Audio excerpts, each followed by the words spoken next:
And can I just interrupt? It's an old question, a very old question. Thomas Aquinas in the 13th century was asking this same question. He said there must have been a time when no physical things existed, but something can't come from nothing. That was his view. It's just been repeated by us. Something can come from nothing, and that's what physicists are now telling us. Something can come from nothing, and that's what physicists are now telling us. Something can come from nothing, and that's what physicists are now telling us.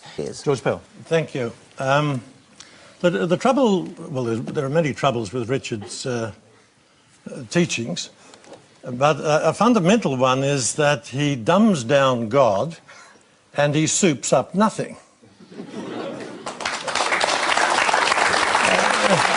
He continually talks as though God is some sort of upmarket figure within space and time. Now, from 450, 500 BC, where with the Greek philosophers, God is outside space and time. God is necessary, self-sufficient, uncaused, unconditioned. That's the hypothesis you've got to wrestle with. The second thing is that Krauss says nothing about the Big Bang coming out of nothing.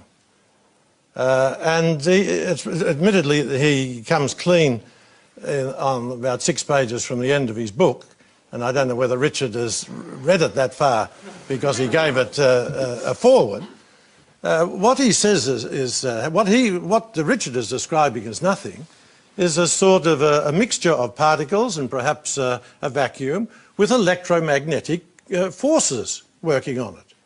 That's what Krauss is talking about under the heading of nothing.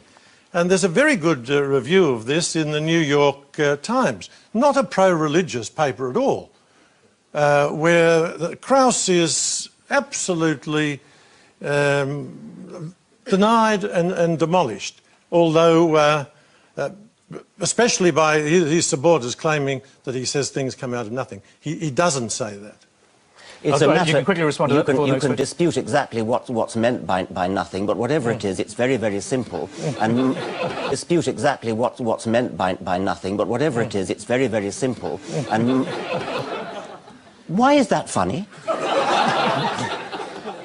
Well, I think it's a bit funny to be trying to define nothing.